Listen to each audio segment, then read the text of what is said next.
बड़ी मुश्किल से पुतिन मान गए हैं, लेकिन अपनी शर्तों पर माने हैं। बड़ा अपडेट यूक्रेन से भी आपको, रूस से भी आपको देना जरूरी है।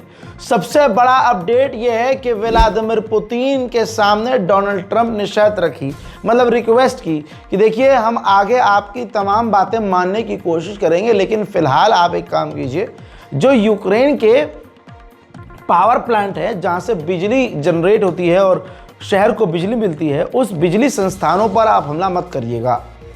ऐसे में व्लादिमीर पुतिन ने अपनी शर्त रख दी कि ठीक है, हम सिर्फ 30 दिन तक इन बिजली संस्थानों पर यूक्रेन के हमला नहीं करेंगे, लेकिन हमारी शर्त यह है कि उस 30 दिनों के भीतर आप जो यूक्रेन को इंटेलिजेंस सपोर्ट दे रहे हैं वो बंद कर दीजिए।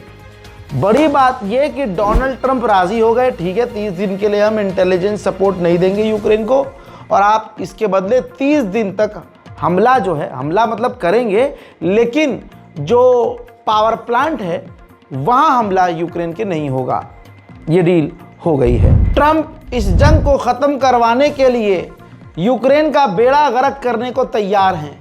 कल तक ये आपको मैंने जानकारी दी थी कि क्रीमिया का इलाका जो यूक्रेन का है, 2014 से रूस का वहाँ कब्जा है।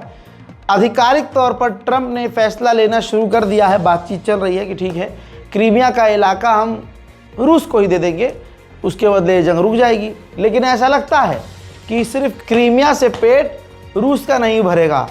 तो अब डोनाल्ड ट्रंप ये कह रहे हैं, बात चल रही है कि रूस का कब्जा अब जो ओडिशा पर है, यूक्रेन के ओडिशा शहर पर, बात ये चल रही है कि ओडिशा के भी इलाके को अमेरिका के राष्ट्रपति डोनाल्ड ट्रंप रूस के कदमों में रख सकते हैं। बस रशिया इस डील के लिए मान जाए, ट्रंप की ये कोशिश है। उधर चाइना ने ऐलान किया है कि यूक्रेन को हम बनाने में मदद करने को तैयार हैं। यूक्रेन की राजधानी कीव के अंदर रूस का एक ड्रोन मारकर गिरा लिया गया है। देखिए,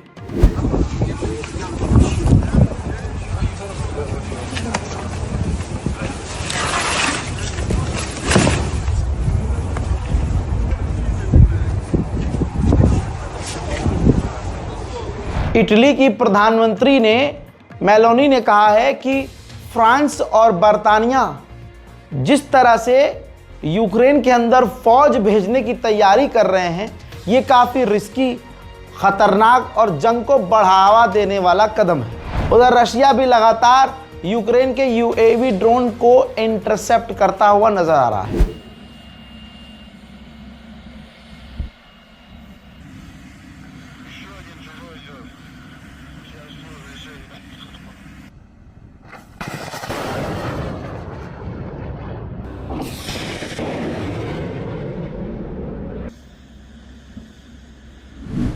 उधर जर्मनी के चांसलर ने यूक्रेन की वाहवाही करते हुए कहा कि इस वक्त यूक्रेन पूरे यूरोप की जंग लड़ रहा है। व्हाइट हाउस के अंदर ज़ेलेंस्की ने डोनाल्ड ट्रंप से बदतमीजी करके अपना पूरा बेड़ा गर्क करवा लिया।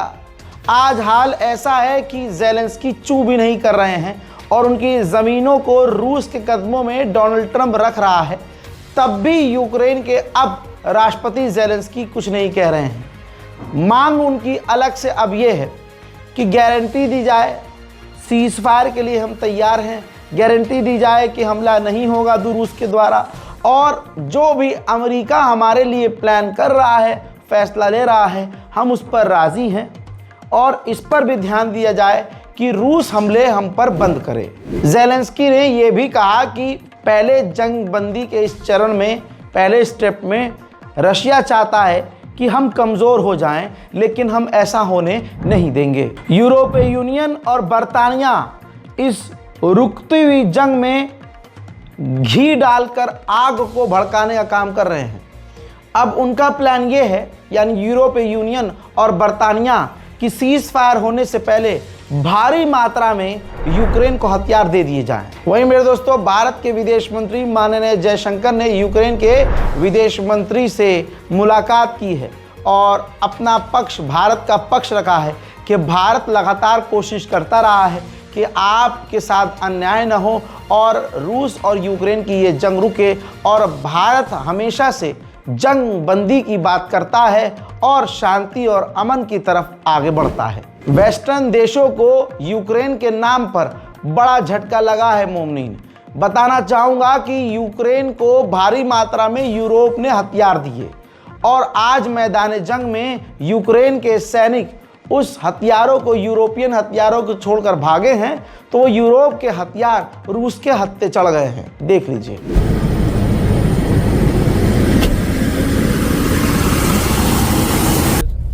Кстати, написано Одесса на машине. Наши взяли Одессу.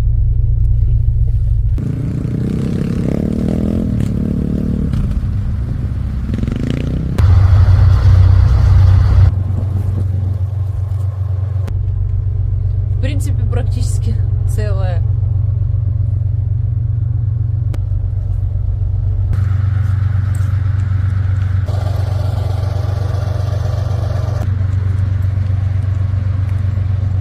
इसके अलावा इस तस्वीर को देखिए। रशिया लगातार यूक्रेन पर MLRS से हमला करता हुआ दिखाई दे रहा है। ऐसा लग रहा है कि रूस की स्ट्रेटजी ये है कि जंग बंदी से पहले चरण पर ही, यानी पहले स्टेप पे ही एकदम से ज़बरदस्त हमले करके यूक्रेन को पस्त कर दिया जाए।